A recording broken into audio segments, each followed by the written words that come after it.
Hello, welcome. So we may have others join. Often we'll have people kind of hop on a few minutes in, but we're going to go ahead and get started since it's just after our start time. So today we have Kelsey Gower, who is going to share with us a bit about volunteer and service work and the connection to well-being. Thank you for being here. Thank you for having me. So like April said, I'm Kelsey Gower. I'm the new Associate Director of Career and Service Engagement. And I'm going to talk about the activist or active branch. I was listening to the webinar with the woman who created it. And on a early version of the tree, it says activist, but they recently changed it to active because the branch actually includes activism. So this branch is all about connecting your contemplative practice to action. And that can look like really anything that speaks to you. And so this can connect to service and even your work in a professional setting, because many of us, I'm sure, are doing work that we're passionate about and that we're doing for a reason. And you can also do that in volunteering. So an example that I thought of is when I was in high school, I was doing a summer job and I witnessed food insecurity. We had a couple of young preschoolers at this summer camp that you could clearly tell were experiencing that at home. And we started sending them home with extra food we had. And then this later led me to volunteering in specific environments where food insecurity was prevalent. And then in college, I obviously volunteered at the community dinners. And then even after college, through a college organization, I was volunteering at a food bank. And that led me directly to my first job after college at a food bank, working with volunteers. So that was clearly a passion of mine, and it connected all throughout from high school, even to after college. And the creator of the tree, she even talks about how this is, a tree is a living organism, and she kind of compares it to that, and that the branches and how you express them and put your contemplative practice into action can change throughout your life and throughout your seasons, and that you can really make it however you want to make it and do whatever you want to do that speaks to you. So I know on the tree it mentions pilgrimage or areas of social justice issues that are highlighted. We're obviously kind of in the middle of a social justice movement right now, and I think many people are putting their passions and things they're looking to do into action right now. I know I personally participated here in North Manchester in one of the Black Lives Matters protests here downtown. So that's an example of putting this branch into action. Or you can volunteer with different organizations, or I even saw an example out there. I think it was from a government website that had actually used this to encourage people to put what they want to do into action. And it talked about writing to your congressperson or calling them, just speaking out about what you want to see happen in the world. And then it also mentioned putting social justice posts on Instagram or social media in general. I thought it was really cool that they kind of gave very specific examples of that. And then even donating to a cause, that's putting this into action. And you can make that a contemplative practice by making it meaningful and just pausing to realize why you're doing it. Another example that the creator of the tree gave was that she uses her regular work day. When the phone rings, she waits for the third ring before she answers so that she can center herself and just kind of mentally prepare for whatever that phone call may bring, which connects to some of the other branches about meditation or quieting, or just kind of, centering yourself to be prepared for whatever the world brings. And so yeah, it's really up to you how you connect this practice and put it into action. There's lots of different examples and opportunities to do that. And I think it really fits along with the tree. And I think the tree it's a really cool example of how you can make a contemplative practice into anything, whether that's a sitting meditation, walking meditation, or even listening to somebody or telling a story, or I'm really into yoga, as many of you probably know. That really gets me back into my body and into myself and not out into the world. And I like to help other people do that by teaching them. So that's also a way I put my contemplative practice into action.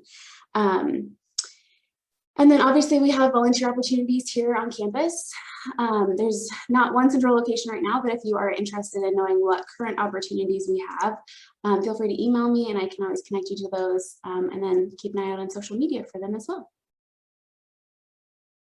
I think that was all I had. If you guys have anything to add or any examples that you guys wanted to share, I would love to hear those too.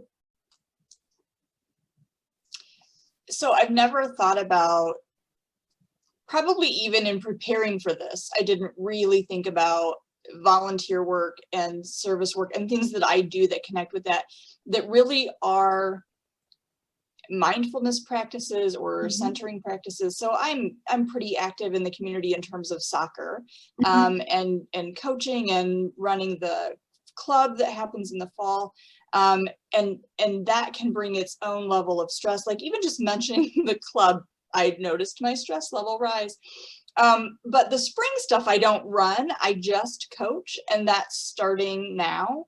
And so I feel very joyful when I think about that. By the end of the season, probably not so much, but going into it more so. And so I've never really even thought about that as a contemplative practice or mindfulness practice. So I appreciate your talk and sharing, because it really did bring that to light. You're welcome. Well, since we just did the blood drive last week, that's kind of fresh on my mind. And there are so many reasons why I personally just love the blood drive. But I'm always like completely exhausted at the end since I've been helping to run it. And so it's hard to think of it as like a wellness practice as far as like running it and the volunteer. I mean, it was my job, so I wasn't technically volunteering, but if you were the volunteer, there, like you could be exhausted. But then I also, particularly this time, got a handful of stories of people who talked about their impact with family members and such, and like how, like I literally was reading emails in the hardware store crying because of these beautiful conversations people were having about the impact of giving blood and helping to save lives, and that has helped my family this year. All those connections. It's just, I mean, it's just part of, I'm thinking about like how at Manchester we are developing the whole person and being your best self. Like those are some of our, buzzwords, and how giving back to others and doing kind of your part for this global community is such a huge part of being part of yourself and being a whole person. And so even though I wouldn't have automatically thought like mindfulness or well-being and the blood drive because I was so tired, when you think of the whole experience and what it has done for me personally, and the kind of excitement and energy I get around that kind of service, it truly is part of my well-being.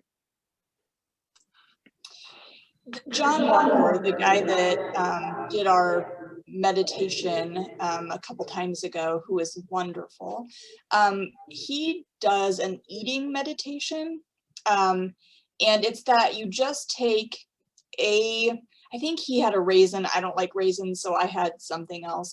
A grape maybe, but you just, it's being finely attuned to every piece of the process. So from the moment it touches your lips to how it feels in your mouth to kind of noticing all of those things physically happening, all those sensations. But then he also walks through thinking about where that food came from and whether it was, so maybe it's walking through the grocery store where and the people that stock the shelves, and then thinking about if, obviously depending on what it was, maybe the farmer that grew it or the people that harvested it, and so like even Becca, what you were just saying about the blood drive and that kind of global connection, all of that stuff is really, it's not just about this one thing that you're doing, it's the ripple effect.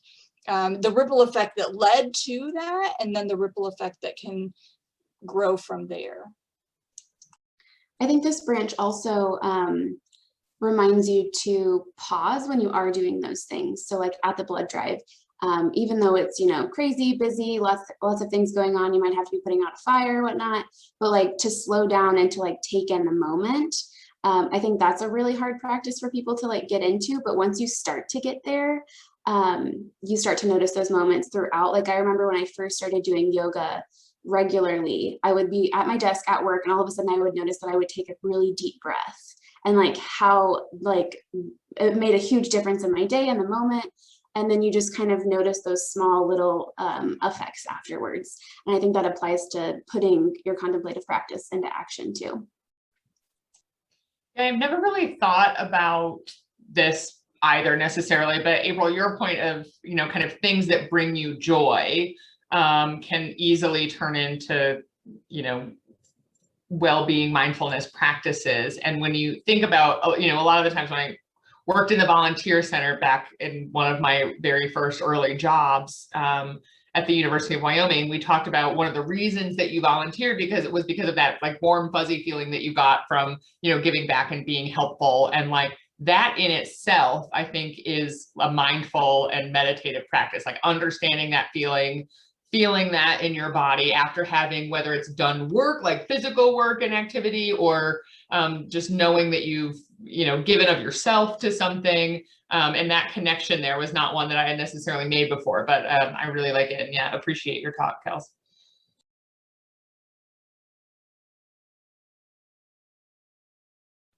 April, I actually have a story about what you shared about like thinking through your food. So I have a dear friend who is like a wilderness educator. So he does a lot of outdoor programs, lots for homeschoolers and such. And he just does a lot of focus on our connection to the earth. And so when he has done volunteer work at the camps that I've either volunteered or worked at in the summer, he'll talk to kids about that. Like if you pick a flower, you say thank you. Like if you and don't just like pull leaves off of trees. Like and if something happens to give thanks to that living thing.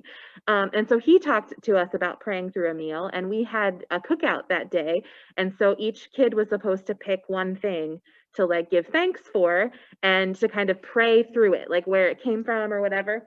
And in that particular meal, we had ordered regular ranch, but we got some like Chipotle ranch or something that we didn't order, and the kids were really upset about it.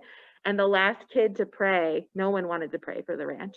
And the last kid who prayed was like our tiniest little girl. And she was like, "Dear God, thank you for the Chipotle ranch." And so every time I think of that kind of practice, it brings me so much joy because these kids, like, even though they weren't excited about it, like they really took it to heart and really thought about where our food comes from and who helps to get it on the plate. It's not just the grocery store or your parent making it. Like there's a lot that goes into that. So I just wanted to share that because it's one of my favorite stories. I don't know if any of you have ever had a conversation with Tina Raymond, but she lived in California for a while and worked at a place called the Gratitude Cafe. And all of their options on the menu had something to do with being grateful or offering gratitude. And just, I wish she was here because then she could share more authentically about it. But it's fun to hear her talk about that and similar kinds of ways. The other thing that came to mind when you were talking is kind of that sense of giving thanks for those things that we might not otherwise think about, even like picking a flower. Think about my kids and how often they pick flowers.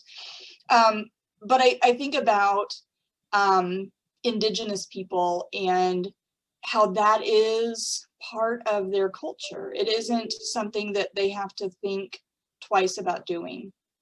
And then that thought led me to a conference that I attended recently that was virtual, and the speakers, a majority of the presenters began, so our session, like our day always started with a keynote speaker, and the keynote speaker always did it, and then some session presenters would do it as well. But they started by giving recognition and honor to the land that they were on, and so there were presenters from all over the place because it was virtual. So we had people from California and people from New Jersey, and but they would identify the land and the the indigenous people who lived on that land, and honored that in that presentation. And I thought that was really cool, because I think I've had that happen maybe once before, but not so consistently and pervasively. And it was really a neat experience and I think that's another way of being mindful. For sure. And we were all prepared to do this big like push of that for Peace Week last year, which was dismantling the doctrine of discovery when we went into the pandemic. So we're hoping that this November we can do all those things again, because we have done that at Manchester Land Acknowledgements. But I am just as guilty as anyone else of forgetting to do it or only doing it in certain situations. But I've had a ton of virtual conferences this year too, who have done, and not just religious conferences, who have done land acknowledgements. It's a good reminder. Well, unless anyone else, Anne, did you want to share something? I see you unmuted. I don't know. The bell behind me is by mistake. It was from another meeting, but I am involved in an international organization, and it's interesting the intersection between the service we do, the areas of focus we do, and politics. We're not a political group, but we believe in vaccinations. We've led the world in polio eradication, and we're very big into the environment, and those can be very political. And it's interesting trying to find a balance between firmly believing in something and trying to work with people who don't agree at all with those ideas, yet they're part of this organization. And we work with people who don't necessarily, like, for example, we send people to Afghanistan and Pakistan to do polio eradication. They have elders in those areas who will say that we're trying to kill their children. So, and some of the workers have been killed. And so I love doing this, but it is not, doing service is not all, roses. And sometimes you just have to get your head back in the game and say, it's for the greater good, and we'll move on. So. Well, thank you for sharing. And you mentioned, and thank you, Kelsey, so much for teaching us a little more about the tree as well. You're gonna have to send me the link to that webinar, because I learned it from somebody else who was using it, not the actual maker of it. So I would be interested in seeing that. I want to do a quick reminder, or maybe if we never told you, letting you know that all of these are posted on the Manchester website. So if you just search Wellness Wednesday, you'll find them. We will also send a campus-wide reminder that if you missed one or want to go back to something, you can check them out. So check out Wellness Wednesdays you missed, or if you're having a down moment and need a moment of mindfulness, you can always click on one that either you've done or not done before, so you can do that. And a huge thanks to our student worker, Michaela Combs, who edits all of those and posts them on the website for us. We have 2 more Wellness Wednesdays left. So Anne mentioned vaccinations. We might be flipping our schedule because I'm getting vaccinated, my second Moderna vaccine, in 2 weeks, which means I won't be able to get here in time to do our next one's plan, which was good to be in person at the Prayer Labyrinth.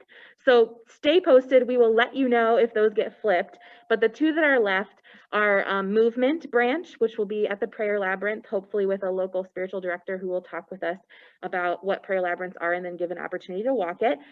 And then the Stillness Branch, which might be in 2 weeks. So mark your calendars, join us. And thank you so much for being here.